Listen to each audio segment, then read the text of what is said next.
was the luxury sedan. There was BMW, there was Audi, there was Cadillac and Lexus, and they were good. And then the auto deity said, damn, this is expensive! And instead, she worked to come up with something for the smart driver, something with luxury and good looks, and yet at thousands of dollars less. Was she successful? We'll find out next, coming up on the Fast Lane Car.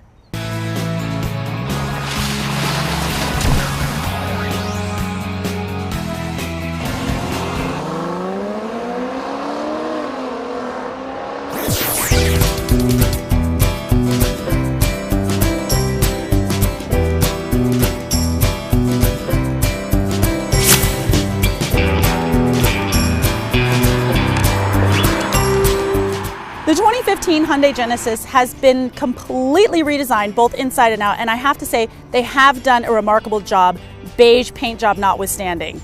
The grille is much larger than on the 2014 model, and the headlights and fog lights are completely different.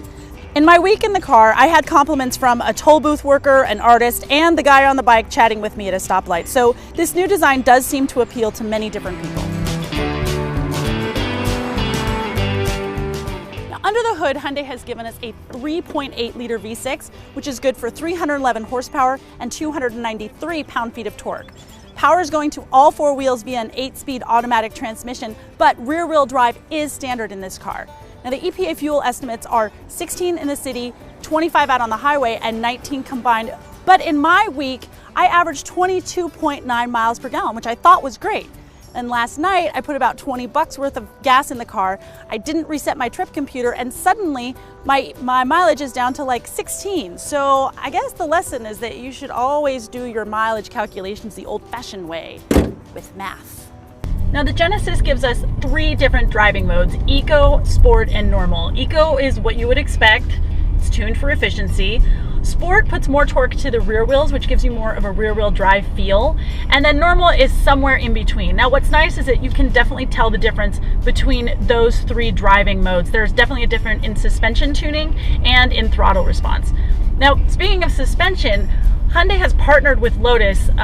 Well, maybe partnered is too strong a word. Let's say that Hyundai consulted with Lotus to give us a brand new suspension system. I mean, don't get me wrong, it's still not necessarily what I would call a sport sedan, but it does handle very cleanly, and gone is the tendency from previous years for the back end to get kind of squirrely. This year, the car is definitely very planted in the corners, and especially with the all-wheel drive, you really do feel very, very safe and secure.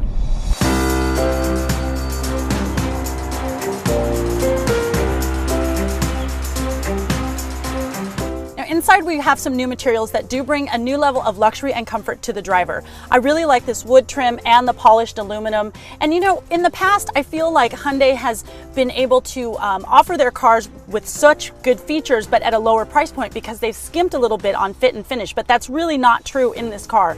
There's no squeaks, there's no rattles. Everything is put together very nicely. The leather is supple, the stitching is even. So on a whole, I think that the design of this cabin is very, very successful. So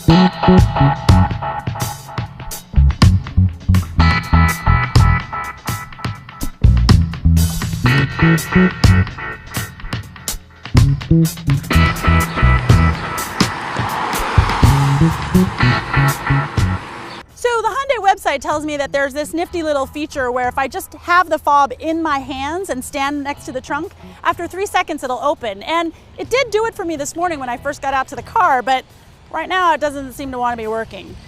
But I do have a very spacious 15.3 cubic feet of space in here, and it looks like it's going to be good enough for a laundry basket rating of 4. So let me see. Come on, baby, close, close, close, close! Give me 4, give me 4! Oh! Let me try it again.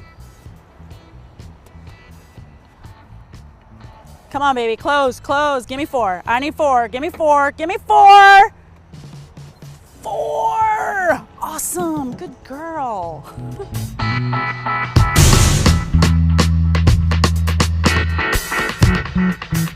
The cabin is awash in standard features like backup camera, heated mirrors, cruise control, auto wipers, headlights, and climate control, keyless entry and ignition, heated 8-way power seats with power lumbar, leather upholstery, navigation, Bluetooth, iPod connectivity, satellite radio, and the BlueLink 2.0 connectivity suite.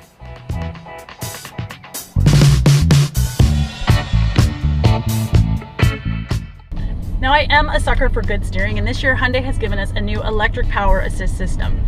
Inputs are pretty quick, it's very clean, and while there isn't a ton of feedback, it is nicely weighted whether you're at high speeds on the highway or if you're in a parking lot. The road noise in this car is very, very minimal, and the 8-speed transmission shifts pretty quickly. You can also shift it from the paddle shifters. It shifts pretty quickly and it offers you a good amount of acceleration even while you're in eco mode. I mean, today I was driving here in traffic and I had to dart right across. I was in eco mode and it still was able to perform, and I didn't freak myself out thinking that, oh crap, I'm gonna get hit right now because my car doesn't have enough power.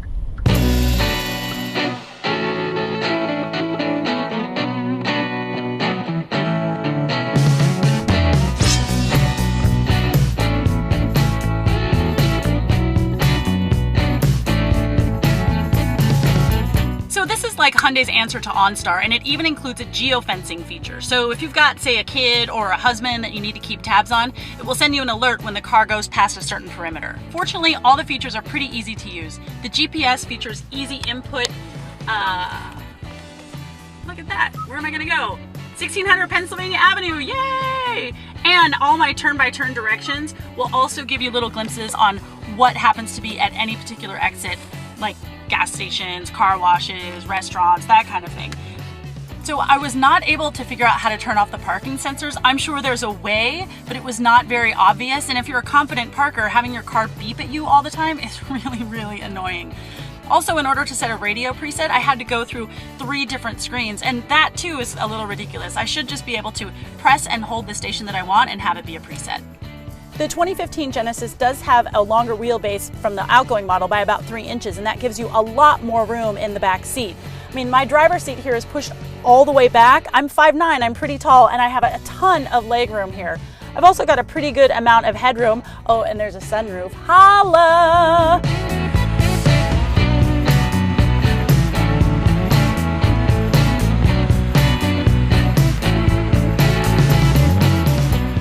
So on the TFL scale of buy it, lease it, rent it, or forget it, I have to give the 2015 Hyundai Genesis 3.8-liter V6 all-wheel drive a very enthusiastic buy it. Why? Because this fully loaded Genesis comes in at $52,450, and that includes freight and handling, which is a stunning value for all of the features that you get. That's it for today. I am Emmy Hall. Thank you so much for watching. Round of applause, yay! Hey, you can follow me and TFL Car on all the social medias, and be sure to go to tflcar.com for more news, views, and reviews. Thanks for watching.